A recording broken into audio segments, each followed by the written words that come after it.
What is going on, ADPI Nation? We have a very, very special guest for you today on the Active Duty Passive Income Podcast. My name, as you know, is Kevin Brenner. And actually, we kind of got two guests going on right now. So if you're watching this on YouTube, you can see two faces or three faces instead of two faces. Oh my God, what's going on? Joining us today, not only is superstar entrepreneur Ryan Pineda. If you haven't heard of him, then I don't know. I guess like you might not have heard of social media at all because he's everywhere. He is everywhere doing everything, but his story is so interesting. And then there's so much in parallel with this, with his story and Markion's story. Markion Sitch, the CEO of Active Duty Passive Income. We had to bring Markion on board this podcast to talk about that. And really, this episode is it's for those looking to maybe start a business and they want to know, those steps to take and how to really create something from the ground up, even if that thing seems just way out there. Like you're looking down you don't even have a light at the end of the tunnel, but you got to get started. So we're going to be talking about from two experienced entrepreneurs, how to get started and how they've shifted and built their businesses with the ebb and flow of the market, which I think is a very timely topic, looking at the market right now. So just note that you're listening to this podcast, everyone starts somewhere. And the most important part is starting. And both Ryan and Markion took that leap of faith, believed in themselves, and started something and built it to something that's super, super great. So we'll start, Ryan. First off, thanks for being on the show, man. And I mean, I'm counting here. You own at least 9 different companies. How did that start? Did you just wake up one day and you're like, yeah, a lot of businesses. Yeah, we're just constantly. It seems like every month adding a new one now. Now that we're in acquisition mode as well, so it's kind of interesting. Yeah, so let's start, kind of your background, because from my understanding, you started as a minor league baseball player. You were an athlete. Yeah. You started there, and what was the first business, and why did you think that you needed to just continue to grow and grow and grow? Yeah, I never thought of myself as an entrepreneur. I was just always a guy who wanted to play sports, and so thankfully, as I was climbing up through the ranks in Little League and high school and everything else, I got a D1 college scholarship, and then I got drafted by the Oakland A's in 2010. And so I knew as a minor leaguer I wasn't going to make much money until hopefully I get to the big leagues. People don't know, but at that time I was making $7,000 a year as a minor leaguer. And Whoa. so, yeah, I didn't have any money. And my signing bonus wasn't big. So I had to figure out how to survive while pursuing a dream. And so I got my real estate license in 2010 as well to kind of like make some side income. And I would say like that was kind of my first business. I mean, I didn't really take it seriously or treat it like a business. I was just like, if somebody wants to use me, cool. If not, whatever.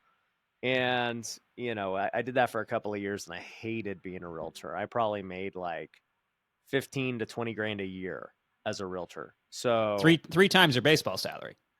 Yeah, I was killing it there.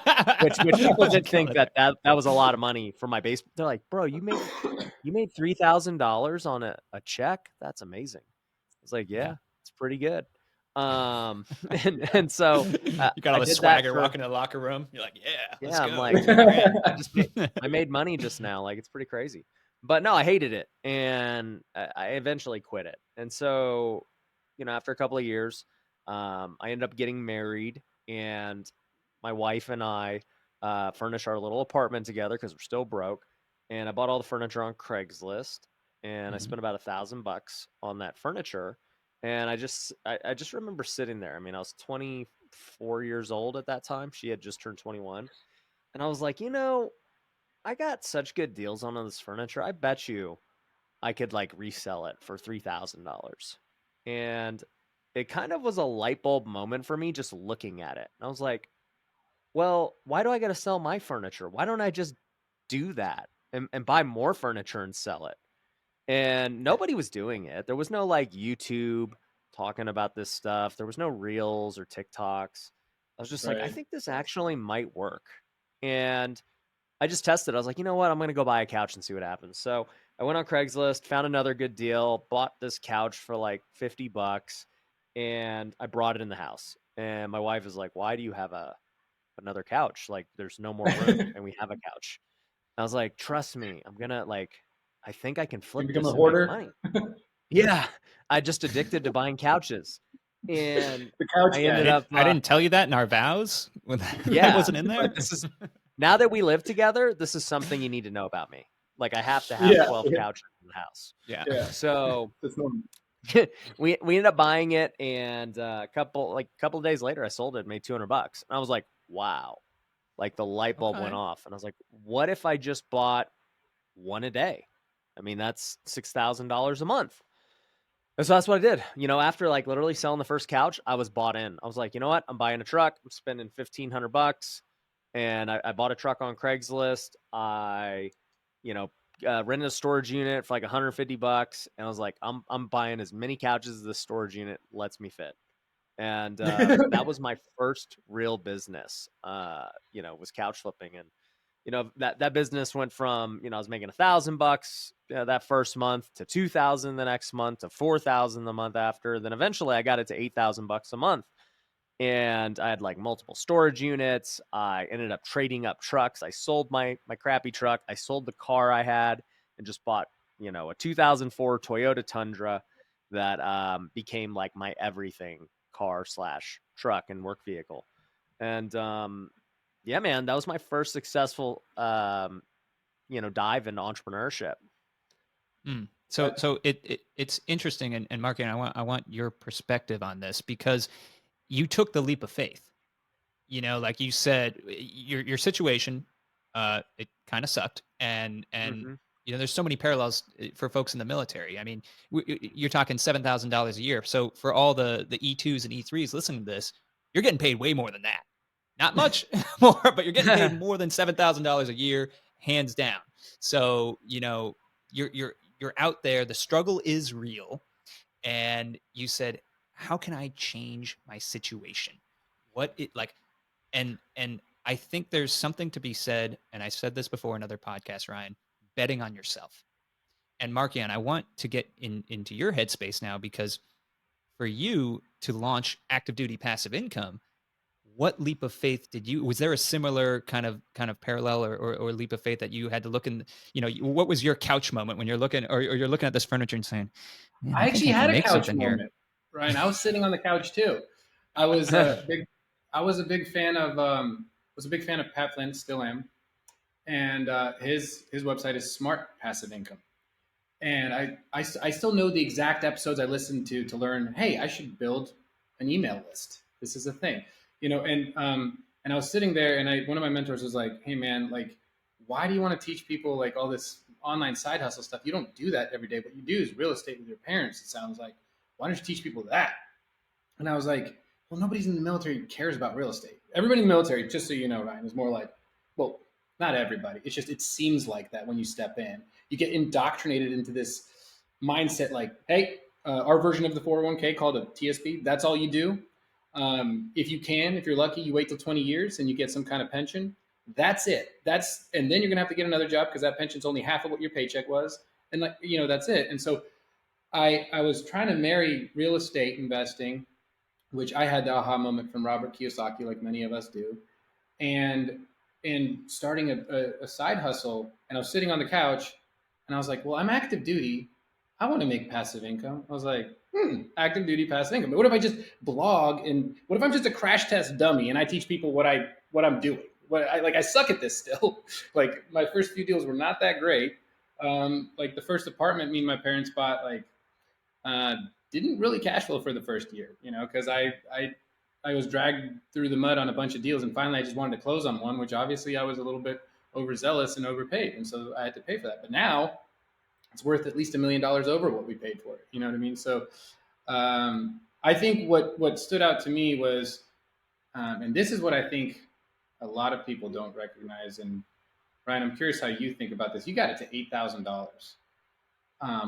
To a lot of people right now listening, this probably sounds like a lot of money, right? Like $8,000 a month could be life changing for someone, but in reality, like it wasn't rocket science what you did, right? Like you had to do it. That is the most difficult part. Like you had to commit to it, but like it's for some reason I think like people think that making $8,000 is super hard. But if you don't have a W-2 and all you do is dedicate to making $200 a day, like you did or whatever, you can Yep. you can do it, 100%. right?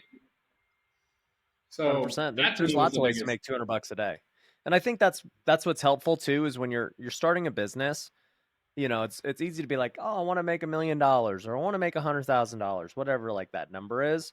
But like Right. to me, I broke it down into a very actionable thing where it was like, if I buy one couch a day, I know I can make $200 a day, and that ends up making me, 6,000. And if I buy two Right. couches a day, then I make 400 a day, and that makes me this. And so like when I was only flipping houses, which we can get into as well, I would always think about, man, we weren't getting deals every day, but I'm like, man, if I get this many deals a week, like we're going to make this much money. It's just the math of how business works. Right. Was Yeah. it like, do you like using the term like lead and lag metric sometimes? Like, you do this many actions, like you were able to reverse engineer what you needed to do to finally get to that one a day, maybe, right? Yeah. It's funny. We, on Tuesday, I do my calls with our students, and I was talking to them about quarterly planning because we had just gone over, our Q2 plans, and I just went over how we teach it and how we do it. And, one of the things we always look at are, leading and lagging indicators, right? And so, like the lagging indicator would be, hey, what goals did we set in Q1, and like did they actually happen as we look back at Q2? And so we're going to look and we're say, okay, well, yeah, we did get that many deals, or we did make that much revenue, whatever, right? um but as we set our Q2 goals, we got to say, man, okay, what leading indicators led to whatever Q1's results were, and how do we have to tweak those to get Q2's results? And so, if we start just really breaking down the business and we're like, well, we're averaging 10 leads a day, and that in turn got us, and it's not like rocket science. I want people to realize it Mhm. sounds more complicated than this, but it's like as simple as saying, well, we got 10 leads a day, and that led us to making, whatever, 100,000 for the month. If we want to make $200,000, I mean, ideally we got to probably get at least 20 leads a day. Now, there's things that happen. It's not a perfect correlation. You may realize like, oh, well, we have some kind of diminishing returns. We really need 25, or hey, 20 does work, but we need to hire another salesperson. And, so like you'll have to figure that out as you go along. But you do need to know the input of volume that you need to get the output that you're looking for. And Yeah. then That I bet the more input you started having, the more practice, the quality of your output was optimized, right? Like you're probably getting a few more home runs than you used to, right? Oh, 100%. Right. And, you realize what works, and you're like, let me do more of that. When I first started making social media content, we were talking about that earlier, I didn't have the input or the output that I have today. I was like, Right. I'm gonna make like a couple of YouTube videos a week, because that's more than most people anyway. Like that's a lot. And I'm gonna do like one TikTok a day, that which is already way more than everyone else. Like that's a lot of input. And I did that, and I saw the output. I was like, wow, my businesses are exploding. Like my follower count's exploding. I'm getting more views. I was like, what would happen if I like doubled? What if I went from 2 videos a week on YouTube to 4? What would happen if I did 2 TikToks a day? And so I tried it. I was like, let's change the input and see what the output is. And then sure enough, it exploded again. I was like, what would happen if I posted 4 TikToks a day? As long as I'm capable of doing it time wise and money wise and everything else. And so you just keep testing and testing to see, until you really reach like that zone that you're happy with. And so I think we're kind of at that zone, at least on the social media side, where it's like, yeah, I can't post 100 videos a day, on right. Reels, but actually, you know what? I take that back, because we're gonna actually experiment with something new that I've seen people doing. I actually watched it from Andrew Tate, where it's like, yeah, sure, my account can only post this many videos, but why can't I have 20 other accounts posting my videos too and getting the reach that way? Right. Yeah. So, like, I'm even like questioning my own beliefs all the time. Yeah. So that's kind of like a multipliers effect there, right? And I think so with our I started like a little internal kind of mastermind, just like whenever I have time. It's not like a dedicated project yet, but with our team and some of our the agents in our network and lenders, I'm like, hey, you guys can use my content as the topics of conversation and recreate it, or just repost it, or and like multiply our message, and maybe even as I'm crash test dummying myself through how to create more content like you are at scale, I want to then turn around and immediately teach our team, right? So, because now we're going to have three podcasts or three YouTube channels, for example, to your point. Like we have the main one where it's going to be my face to keep the branding. Then we have another one that's going to be Kevin on the podcast, where this one's going to be, we're going to try to multiply the output on more modalities, but also more channels in the same modality. To your point, more profiles, right? So I think that that's going to be interesting. I'm curious to see how that'll work out for you. I'm sure. I mean, can't hurt testing it out. That's for sure. Yeah. The only thing that'll hurt is your wallet. If it doesn't Well, work out, yeah. you spend a lot of money doing that. But whatever. Whoops, sorry guys. I was actually pulling up your YouTube channel while you were talking about it. And that was playing in the background. So we weren't It was lying. playing in The the background. YouTube channel does exist. So go on. Yeah, I'm YouTube, like, yo. all right, let's see what their one YouTube channel's got going on and what they're going to do with the next one. I'm Yeah, always don't look analyzing. don't look at the podcast one because we have like 4 subscribers. So if you're listening to this podcast, go subscribe to our YouTube channel, people. Actually, I think we're up There to you like go. 30. I don't know. But Ryan, I mean, What if we dive into that a little bit? Oh, sorry, Kevin. well, no, I want to bring this back tactical and practical for our listeners, right? Because they're seeing you, ex baseball player, turn couch flipper, turn house flipper, and at some point you decided to get out of your own way. And we've talked about business not being that. Everyone puts entrepreneurs on this pedestal, and it's really, really difficult, and to make it to the top, and it's really, really, business is super hard. But ultimately, every business that I've been in and been a part of, it's a series of systems. It's a series of levers that you have to pull, like you were talking about. Manage your input to figure out your output. And oh gosh, are we back there? Sorry, the Siri thing went crazy. You're still All on. right. I can see. I can hear you. But yeah, so you have these levers that you're pulling and trying to figure out, how to make that happen. For the real estate investors listening to this podcast, why did you decide to scale into other side businesses, educational businesses, private equity and funds and all of this, and leave something that you've kind of were familiar with from the flipping business? Like, what was it that made you go and say, okay, I've reached critical mass, let's move to something else? Yeah, good question. So, my first couch flipping was my first successful business. House flipping was what happened next, and it's what made me a millionaire and like really developed my business acumen. And so that was all I focused on. I don't want like people have the misconception because they'll watch my stuff now and they'll be like, oh, well, I need lots of businesses and lots of streams of income. And, that's what Ryan has. That's what I'm going to do. And I'm like, well, look, the reality is the first 5 years of my business career, I only focused on house flipping. That was it. I didn't focus on social media. I didn't focus on, education or tax business or any of this stuff. Like I was just like, how do I become the best house flipper I can possibly be, right? And I did that. Eventually, in a couple of years, we scaled to doing over 100 flips a year, and we still do that today. Like I still have my house flipping business, and it still does millions of dollars a year in revenue. I just am not involved with it anymore. So at the end of the day, what happened for me was, I'm flipping all these houses, and I'm having success. I'm learning how to run a business, and a lot of new opportunities start emerging because once you have success, there's always like success breeds success. And so you start to notice more things. Well, like one of the first ones was people were like, well, dude, teach me how you flip houses. And I'm like, man, I don't want to be a guru. Like I'm so busy doing my own business and stuff. And gurus have a bad stigma and whatever. But I was like, you know what? I'll just make a course and write a book. So that's what I did. 2018, I wrote my first book and I put out a course and that was it. I didn't market it. I didn't do anything. I was just like, hey, if you want it, you really want to learn how to flip houses, either read the book, which costs like nothing, or buy this course. I didn't have any coaching. Eventually, basically for like 2 years, that was what I did. I never took education serious because I didn't want to coach and I just didn't really care.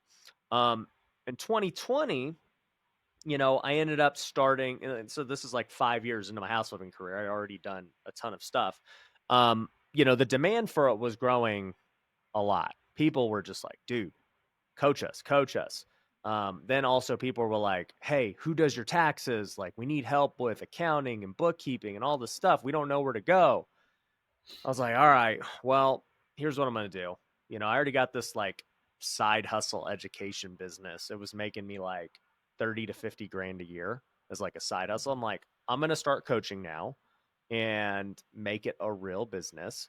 And I'm also going to open up a tax firm. And, I have a partner who's a CPA and he's legit. He's been doing my stuff now for the last couple of years. And so, basically my theory was people from education will end up buying tax. It's like if we teach them how to make money on the flips and everything, they will buy tax.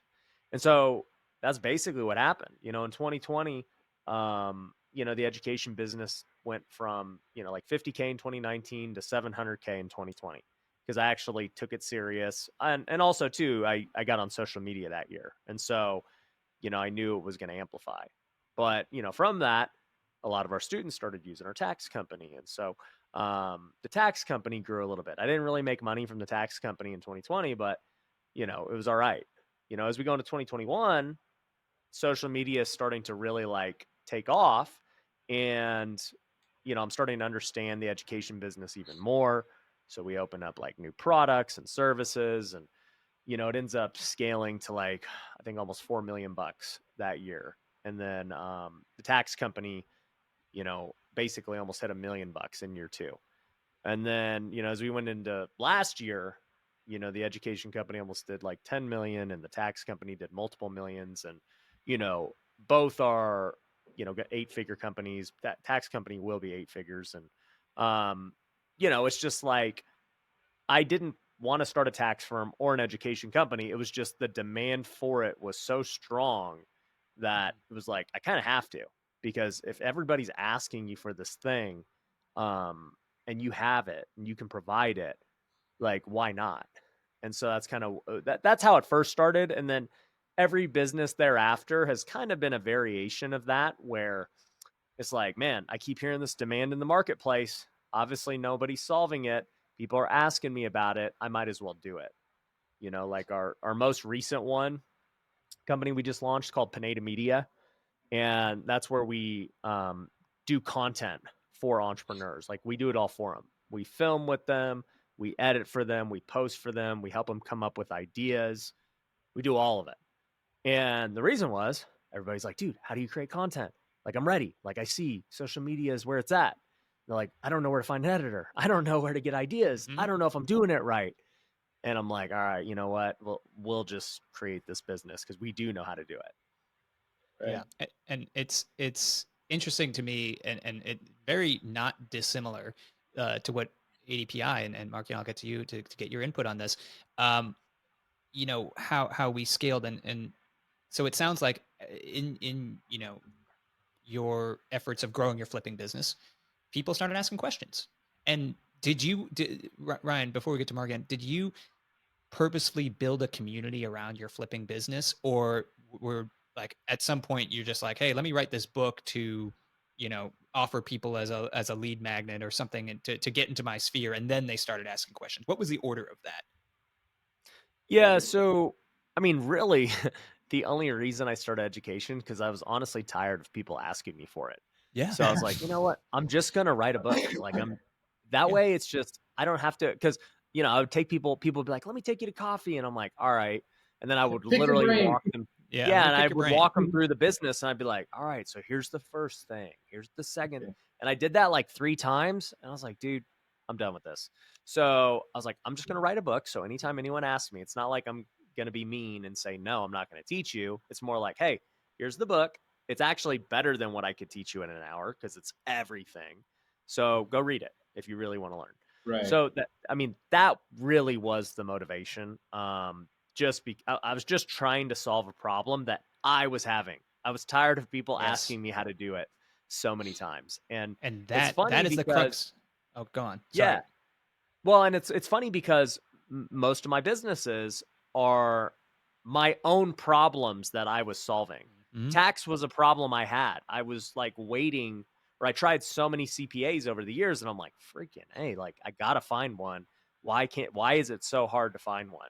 And I'm like, I'll just create it, like our events, like, there's lots of events. We are not the only event to go to, but when I looked at the problem with events, I'm like, well, I don't like this about events. I don't like that about events. Like, there's no event that's like frequent. Like maybe they do it once a year, but you can't really develop community as well, just having like one big event a year. I was like, you know what? I'm just going to make an event that's totally different. That's just going to go every quarter. They're going to be epic. They're going to be huge. We're going to have sick networking parties, and like, it's going to be high level people. And it's like, it's just basically solving my own problem. Yeah. Yeah. And that's the whole thing. That's what business is. That's what entrepreneurship is. It is solving problems. That's it. Identify a problem, a pain point in the marketplace that it may or may not be addressing. And then if it is addressed already, then strive to do it better. Strive to optimize. If it's never been addressed, there's two reasons why it's never been addressed. One, because it's a crappy idea and someone's tried and failed before. I've been there with my Yep. own business. Or two, you might be just stumbling upon a blue ocean in a new market, and and that's a great place to be, but you'll never know if you don't try. Now, Mark, and we have you back here. So in parallel with ADPI and us launching all of these subsidiary services, it's a very similar situation to Ryan in that our community Was began begging for it. asking. They asking questions. The listeners of this podcast, thousands of listeners of this podcast, were asking questions, and they still ask questions. And I want you to kind of break down how, Markian, did you decide what questions deserve the most I don't know, action? Yeah, I think it was twofold. It was both what are our members asking for, and what can we actually provide without like losing focus on education, because that's our core focus. And I think, um, Ryan, I think you're probably, well, I'm curious. Like, I'm going to kind of flip the question back over to Ryan. Did you stumble into ever considering reputation for your brand, Pineda, as the primary concern when you're providing these services? Because our thought process was always, do we build this ourselves, or do we create a relationship? What we found a lot of times is we have some really solid relationships now after making some mistakes with other relationships. But what we found is like you really need to trust that relationship, because they are now an extension of your brand. And when you're passing your beloved members, we do everything for our members. We're like, it's scary to lose that control and make sure, and you want to make sure that they're being served. You know what I mean? Yeah. Yeah. So a couple of things. One, I don't really do a ton of affiliates to your Mm-hmm. point, right? Even if you Right. affiliate and it doesn't work out, it's kind of going back on you, right? Right. I mean, look what happened with everyone in FTX, you know? Yeah. Right. Right. So that I would rather just promote my own stuff and things I control. Now, at the end of the day, has everything I've ever done worked out great? No. Like, we've lost Right. money. We've had tons of pissed off customers. Like, no one's perfect. That's the reality of running a business, especially when you're going to take massive action and try new things and innovate. Like, you are inevitably going to fail, but then there's going to be lots of successes. And ideally, the successes far outweigh the failures. So, when you're talking about your reputation and everything, one thing that I know is true is like with your reputation, it takes like a lifetime to earn, and it can be lost, in a second. Right. So I take my reputation very seriously with everything that I do and like every business or product that I put out. And if things don't go the right way, I do everything in my power to fix the situation the best of my abilities. Now, is everyone going to agree with the fix? No. People going to be mad? No. Or yeah. But at the end of the day, like, No. yeah, like people are going to be mad. They're, you're not going to please everyone. But that's true of any business. Like even a Sure. business that's providing an amazing, like we have in our tax business, like we know the service we provide and we know it's great. And then there's still disgruntled people who talk crap. And you're just like, it is what it is, right? That's Yeah. what running a business is all about, you know? Right. So to that end, it is a balancing game where it's like you have to be comfortable with yourself and what you're doing and your morals and core values and everything else. And as long as you're living and operating in that way, that's all you can really do. And just kind of the cards are going to fall where they fall. Yeah, I absolutely agree. And especially the core values part. We just kicked off our core values speech with the whole team, and it was kind of a pivotal moment for us to realize like, wow, everything we're going to be doing now, hiring, firing, counseling, promoting, business model adjustments, all going to be based off of our core values. And we're going to, like, if something does not go right, like, we're going to bend over backwards to make it right, even if it's through an affiliate. But to your point, we are more focused on, hey, if it's something our community really wants, we're probably going to try to build it ourselves or get as close to being able to control the process, or be able to step in for reputation management to make it right, at least somehow. Like, that's like, our vetting thought process is so much deeper than it used to be, and I've had to like jump on phone calls with sometimes with people and be like, and say some of the most vulnerable things I've ever had to say, and be like, I was out of my league.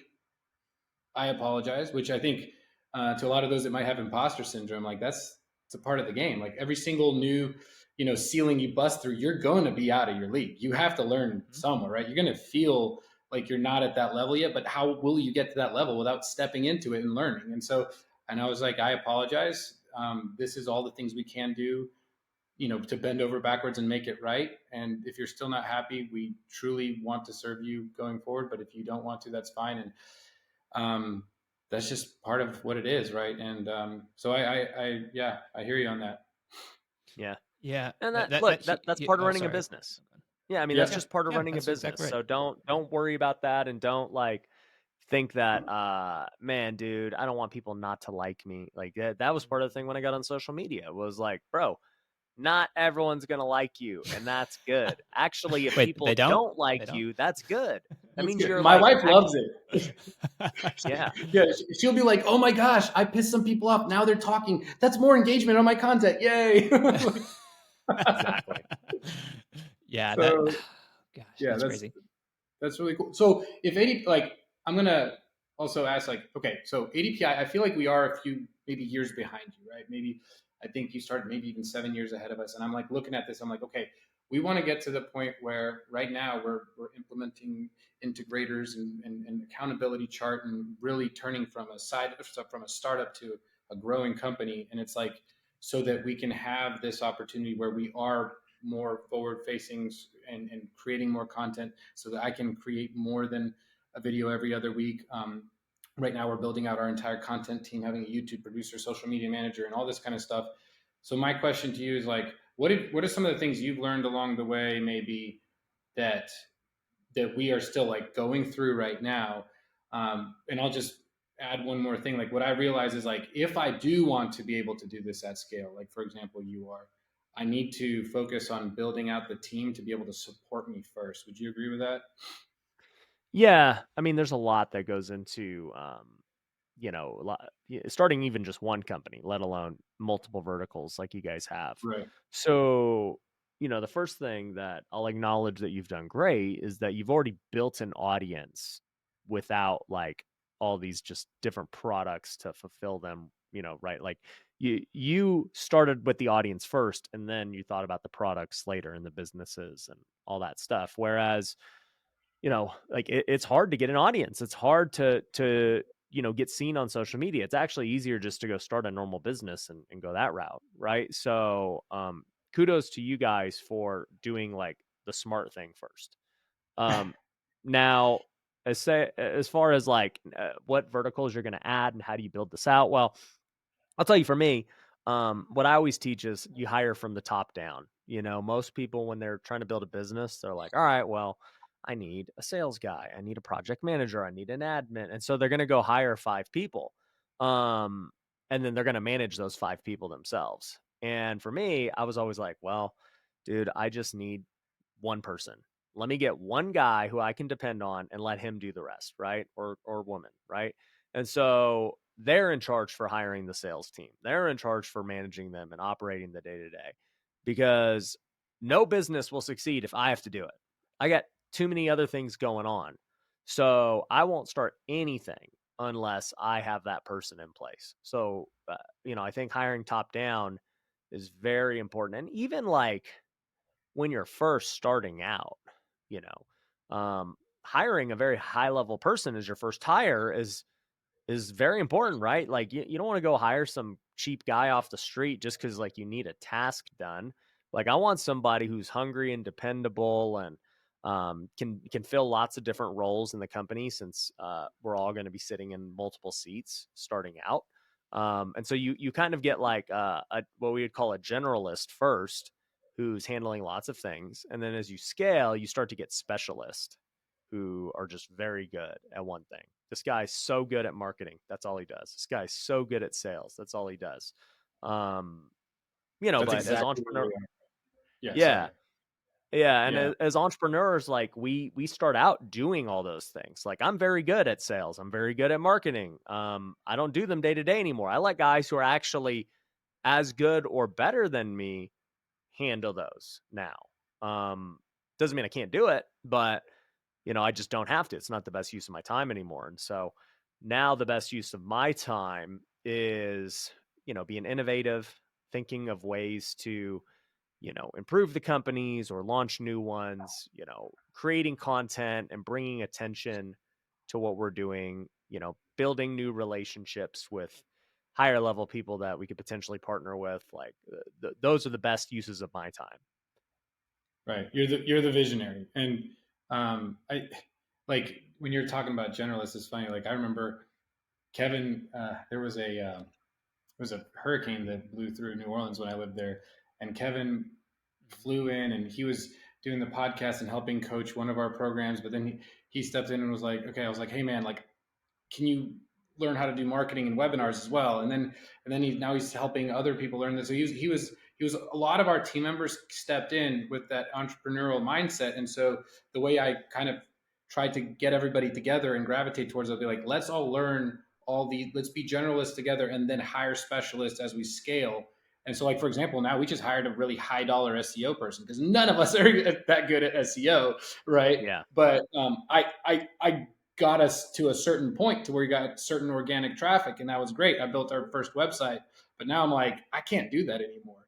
And now we have three main programs, and Kevin's going to step up and start training our new program managers on how to run the webinars and run the coaching, all that kind of stuff. So it is so cool to watch. And I don't know, and I'm looking at how you're at that next level, and it's been just, it's like I almost see where we're going next, and it's just a really cool experience for us.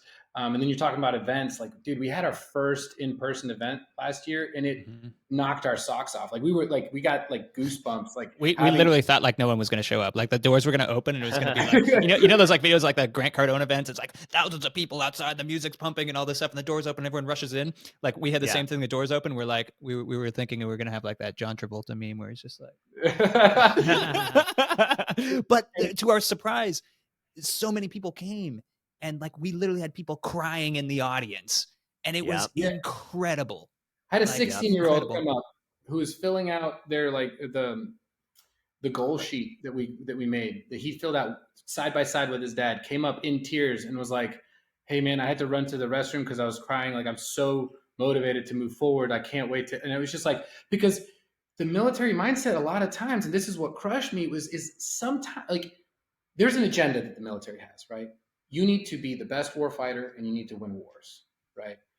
It's not necessarily in their interest to make you a millionaire, which makes sense. I don't fault that. But what ends up happening as a symptom, as a byproduct, is sometimes your mentors take that a little too far, and you get indoctrinated into like a little bit of a scarcity mindset. They tell you, don't get credit cards, don't buy a car, don't get a lease. Like, I'm like, can I just make more money and have those things? Maybe if I make more money, I'll be able to not worry about money all the time, and I'll be a better military officer or enlisted person. And so seeing that, and now we're gonna have our second event in San Antonio, and it's like within 3 days, we sold out 3 different tiers of tickets. We're like, okay, we busted through that ceiling. And I remember you talking about how you just like sold out your Tykes stuff, and I was just like, oh my god, like seeing that, and then us hitting that, I'm like, it's just a cool, surreal moment. I don't know. Yeah, Now I'll you tell you guys are guys this, talking. man. Yeah, when you're look, when you're starting a business, taking the first initial risk is the hardest part, right? And so, it's like, man, it's so foreign, it's so new. It's like, man, okay, everyone here um is military, right? So it's like, man, what's your first freaking like year like in the military? That first boot camp, like it's Mm-hmm. crazy. But then you go do 5 of them, and you're 5 years in, 10 years in, you're like, yeah, I get it. I get I it. already Yeah. know what to expect. And that's kind of how business is. It's like, man, buying that first real estate deal is super nerve wracking. After 10, you're like, all right, I mean, I get it. I got to go and do this. And it's pretty standard at this point. And that's kind of how business feels for me. It's like, yeah, I've built businesses. I've built 7 and 8 figure businesses. Haven't built a 9-figure business yet, but I'm sure I will at some point here soon. And that business will come with new things that I just don't know yet.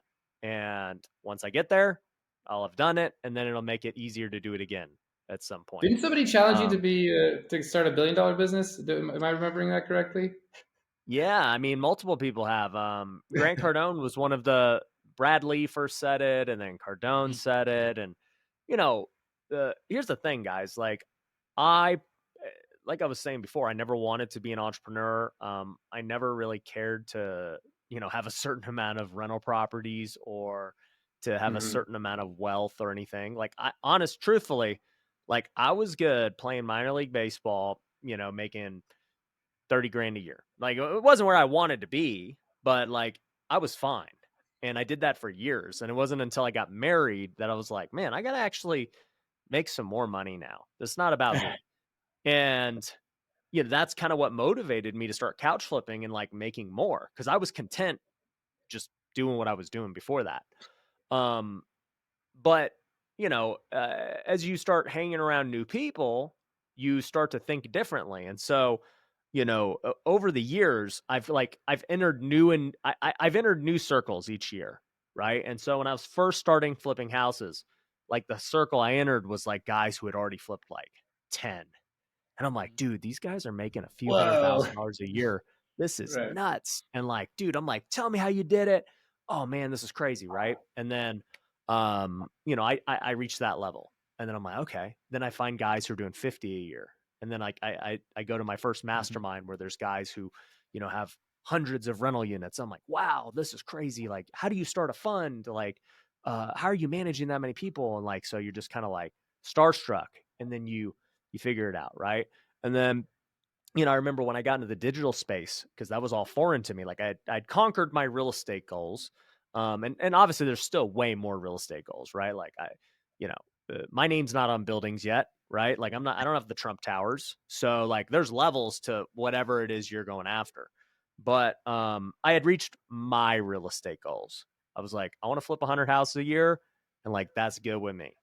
And I'm going to start a fund, and we're going to go buy hundreds of apartments. And I don't have a goal of like, oh, I need 10,000 units by this date. I'm like, dude, as they come along, they'll come along. I'm not super Right. worried about it.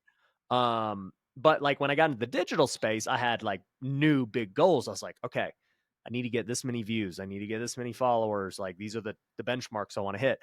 And I just remember when I first heard guys who were making 6 figures a month from YouTube, I was like, holy crap, they make 6 figures a month in A sponsors month. and ad revenue. This is crazy.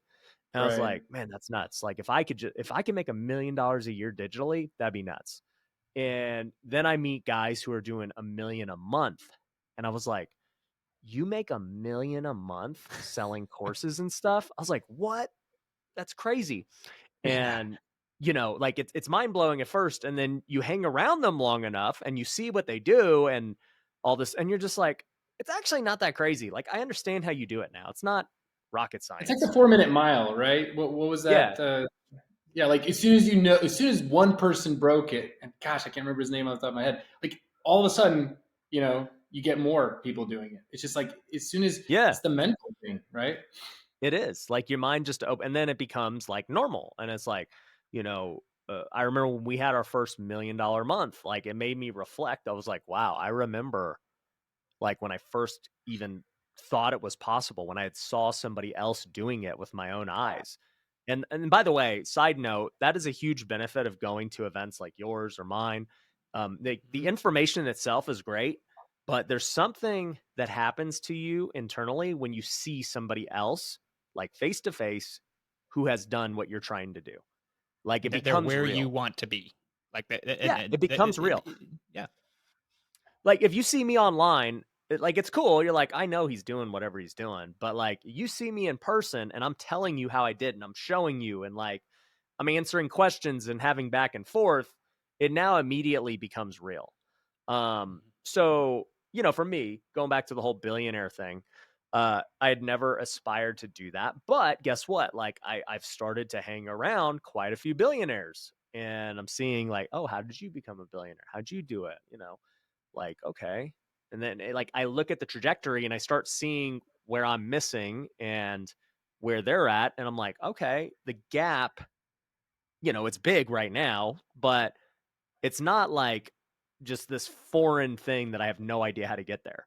Like there's a very clear plan. And if there's a plan, then you know, it's just all about execution at that point. Yeah, yeah, it's speed of implementation, and I think that's really a great tip for folks because a lot of listeners of this podcast, Ryan, they're facing a transition. You know, the military is a 20-year career, right? And you get a pension after it, and then you're left. I mean, some people they're out of the military at 38 years old, sometimes 37. That is young, right? You Yeah. can start multiple businesses or you can go work for someone else or you could do whatever you want with the rest of your life. I mean, you're still looking at least 20 to maybe 30 years of working life. So what are you going to do? And having that knowledge of what we talked about in this podcast so far of starting businesses, and it's not being overly difficult, it's hanging around the people you know that are where you want to be, or at least where you think you want to be, understanding that business is just a series of systems where you pull levers left, right, and center to go and get you to where you want to be, and then implementing quickly and taking the risk, taking the leap of faith, knowing that yeah, this is going to be scary, but it's going to be okay. And you know, the world is not going to end. And, you know, when you flip that switch in your mind, at least for me personally, and I'm Marky, and I'm sure you as well, at this point in my entrepreneurial world, it's scarier for me not to try something new that I think I can succeed at than it is for me to actually take that leap of faith. And I know that sounds crazy to listeners out there, but a switch flips and you start to understand what true opportunity is and what's at your feet and how to scale, grow, and ultimately serve those who you want to serve. And I think that's a powerful thing that ADPI is doing. I think it's a powerful thing that you've done in all of your businesses that you've put together, and it's quite commendable, man. And you know, when you're a billionaire, just think about the little people. And I'll show you guys it's real. I'll be like, specifically remember when we me. were doing this podcast? Like Yeah. I was telling you. But no, like to the point what you're saying, like, you know, the audience at 38, if you're retired from the military with 20 years and like you got a pretty nice pension and benefits and all that stuff, like, you know, you basically have no risk at that point, you know? And the thing I'll say too is like, you know, 20 years in the military will build up your skills to be a great operator or visionary. Like you just, there are things you'll learn there that you just can't learn else. Like my baseball career gave me skills that no one else has in business that, um, it's not even like necessarily the skills, but like the mental toughness to do something that's really hard that very few in the world can do. To probably Um, fail a lot, right?